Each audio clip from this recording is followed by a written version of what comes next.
পরমাণুর ভেতরে লুকিয়ে থাকা এক বিশাল শক্তি। এটা আমাদের চারপাশে পৃথিবীকে কিন্তু নীরবে বদলে দিচ্ছে। তো চলুন আজ আমরা এই রহস্যের একেবারে ভেতরে ঢুকে পড়ি।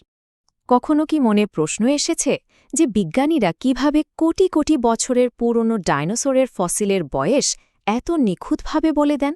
এটা কি কোনো ম্যাজিক, নাকি এর পেছনে সলিড একটা বিজ্ঞান কাজ করছে?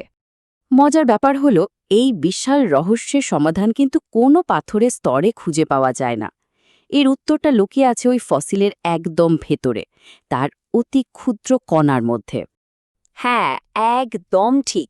উত্তরটা হলো অ্যাটম বা পরমাণু, মানে পদার্থের সেই ক্ষুদ্রতম কণা যা দিয়ে আমাদের চারপাশে সবকিছু তৈরি। ঠিক সেখানেই লুকিয়ে আছে সময় মাপার এক আশ্চর্য উপায়। আর এই পুরো রহস্যের জট খোলার চাবিকাঠিটাই হল আইসোটোপ। ব্যাপারটা হলো, একই মৌলের সব পরমাণু কিন্তু হুবহু একরকম হয় না। কিছু কিছু পরমাণু থাকে যারা অন্যদের চেয়ে একটু আলাদা। চলুন তো দেখি কিভাবে তারা আলাদা।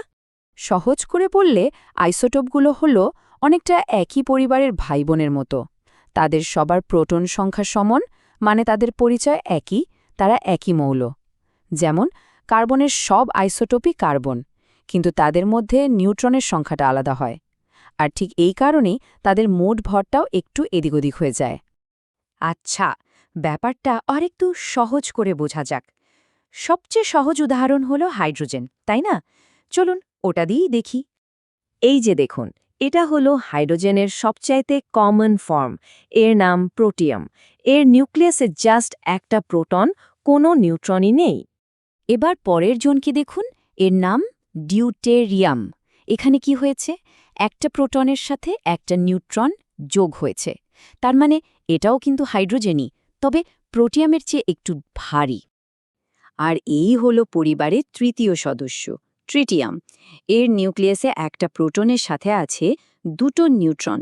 বুঝতেই পারছেন, এটাই হাইড্রোজেনের সবচেয়ে ভারী আইসোটোপ। এই যে টেবিলটা, এটা দেখলেই কিন্তু পুরো ব্যাপারটা পরিষ্কার হয়ে যাবে। খেয়াল করে দেখুন, প্রোটিয়াম, ডিউটেরিয়াম, ট্রিটিয়াম সবারই প্রোটন সংখ্যা কিন্তু এক, আর এই জন্যে তারা সবাই হাইড্রোজেন। কিন্তু নিউট্রন সংখ্যাটা দেখুন, 0, 1, 2। আর এর ফলে তাদের মোট ভর সংখ্যা বদলে গিয়ে 1, 2 আর 3 হয়ে গেছে। সিম্পল, তাই না? কিন্তু গল্পটা এখানেই শেষ না। শুধু ভর আলাদা এটাই আইসোটোপের একমাত্র পরিচয় নয়। এদের আসল ক্ষমতা, আসল ম্যাজিকটা লুকিয়ে আছে অন্য একটা জায়গায়। ব্যাপারটা হলো, কিছু কিছু আইসোটোপ আছে যারা খুব আনস্টেবল বা অস্থায়ী হয়, মানে তারা সময়ের সাথে সাথে ভাঙতে শুরু করে। আর এই যে অস্থায়ী আইসোটোপগুলো, এরা স্টেবল বা স্থিতিশীল হওয়ার জন্য নিজেদের ভেতর থেকে অনবরত শক্তি আর বিভিন্ন কণা বের করে দেয়। এই যে ঘটনাটা, একেই আমরা বলি তেজস্ক্রিয়তা বা রেডিও অ্যাক্টিভিটি। এখন সবচেয়ে ইন্টারেস্টিং পার্টটা শুনুন। এই যে ভাঙন বা ক্ষয়, এটা কিন্তু এলোমেলোভাবে হয় না। এর একটা নির্দিষ্ট রেট আছে, একটা ছন্দ আছে। ব্যাপারটা ঠিক যেন প্রকৃতির নিজের তৈরি একটা পারফেক্ট ঘড়ি, যেটা একদম কাটায় কাটায় সময়ের হিসাব রাখে। আর ঠিক এইখানেই আমরা আমাদের প্রথম প্রশ্নের উত্তরটা পেয়ে যাচ্ছি। মনে আছে তো? ফসিলের বয়স। কার্বন-14 নামের একটা আইসোটোপের কথা ভাবুন। আমরা যখন বেঁচে থাকি তখন পরিবেশ থেকে কার্বন-14 নিই, কিন্তু মৃত্যুর পর সেটা তো বন্ধ হয়ে যায়। তখন শরীরের ভেতরে জমে থাকা কার্বন-14 ওই নির্দিষ্ট হারে ভাঙতে শুরু করে। আর বিজ্ঞানীরা ঠিক ওই ভাঙনের পরিমাণটা মেপেই বলে দিতে পারেন ফসিলটা ঠিক কত বছরের পুরনো। অসাধারণ একটা ভূতাত্ত্বিক ঘড়ি, তাই না? তো ফসিলের বয়স বের করা তো আইসোটোপের একটা মাত্র কাজ। কিন্তু জানেন কি, আমাদের প্রতিদিনের জীবনে এর আরও কত অসাধারণ ব্যবহার আছে। চিকিৎসা থেকে শুরু করে কৃষি পর্যন্ত, বলতে গেলে আধুনিক জীবনের প্রায় সব ক্ষেত্রে এর ছোঁয়া আছে। চলুন কয়েকটা উদাহরণ দেখি। শুরু করা যাক চিকিৎসা দিয়ে। মেডিকেল সায়েন্সে আইসোটোপের ব্যবহারটা এক কথায় রেভলিউশনারি, বিশেষ করে রোগ ধরা আর তার চিকিৎসায়।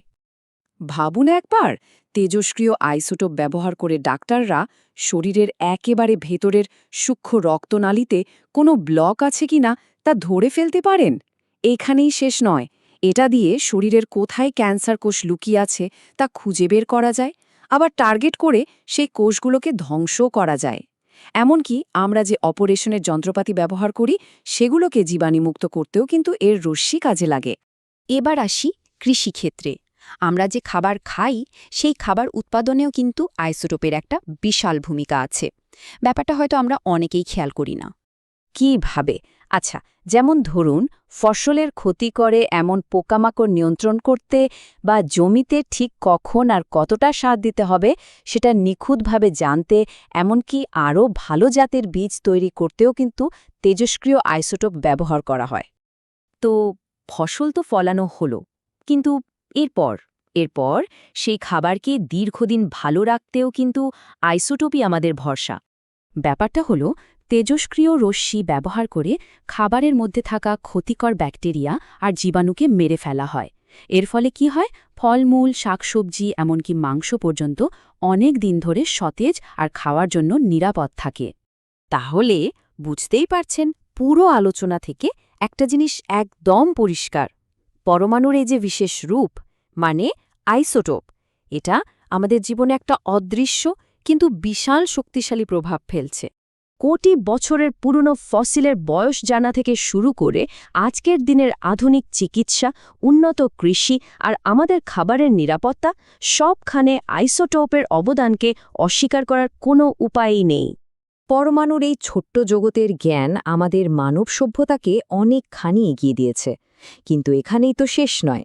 প্রশ্নটা হলো, ভবিষ্যতে এই আইসোটোপ প্রযুক্তি আর কি অসম্ভবকে সম্ভব করে তুলবে আমাদের জন্য?